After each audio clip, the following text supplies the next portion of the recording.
ফুটবলে প্রায় সব অর্জনই ছুঁয়ে দেখা হয়েছে ক্রিস্টিয়ানো রোনালদোর। শুধু বিশ্বকাপের ওই সোনালী ট্রফিটাই যেন অপূর্ণতা হয়ে আছে। ক্যারিয়ারের শেষ বিশ্বকাপে কি খুঁজবে রোনালদোর এই অপূর্ণতা, নাকি রয়ে যাবে আক্ষেপ? রাত 11টায় কঙ্গোর বিপক্ষে পর্তুগালের বিশ্বকাপ মিশন শুরুর আগে এই চর্চায় ঘুরছে ফুটবল আঙিনায়। ফুটবলার না হলে হতেন রাজমিস্ত্রি, তবে না, ভাগ্য ক্রিস্টিয়ানো রোনালদোকে হৃৎপিণ্ডের অসুস্থতা সারিয়ে নিয়েছে ফুটবলের অঙ্গনেই, দুহাত ভরে দিয়েছে আশীর্বাদও।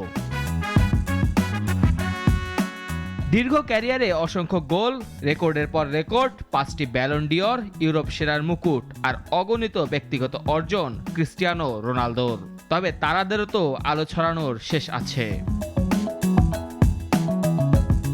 41 বছর বয়সী এই পর্তুগিজ মহাতারকার জন্য এটি সম্ভবত শেষ বিশ্বকাপ, হয়তো শেষবারের মতো পৃথিবীতে সবচেয়ে বড় ফুটবল মঞ্চে নিজের নাম অমর করে রাখার শেষ সুযোগও। সময় থামাতে পারেনি রোনালদোকে, বয়স বেড়েছে কিন্তু গোলের ক্ষুধা, জয়ের আকাঙ্ক্ষা এখনো আগের মতোই সুতীব্র। তাই তো বিশ্বকাপের মঞ্চে পর্তুগালের প্রতিটি ম্যাচই যেন রোনালদোর জীবনের শেষ একটি অধ্যায়। এবারের পর্তুগালও ভিন্ন রকম।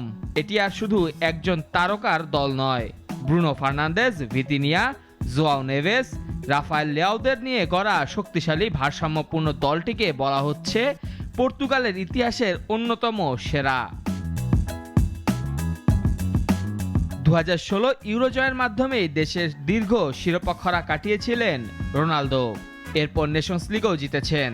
এখন বাকি শুধু একটাই ট্রফি, ভিক্টোরি নামের ওই ট্রফিটা জিততে পারলেই রোনালদোর বর্ণাঢ্য ক্যারিয়ারের পূর্ণতা পাবে। ফুটবল ইতিহাসে অনেক কিংবদন্তি বিশ্বকাপের স্বাদ না পেয়েই বিদায় নিয়েছেন। ক্রিস্টিয়ানো রোনালদো কি সেই আক্ষেপের তালিকায় যোগ হবেন, নাকি শেষবারের মতো বিশ্বকাপ ট্রফি উঁচিয়ে নিজের গল্পকে পরিণত করবেন রূপকথায়? উত্তরটা লুকিয়ে আছে সামনের ম্যাচগুলোয়। মেহেদী হাসান মুন্না, নাগরিক।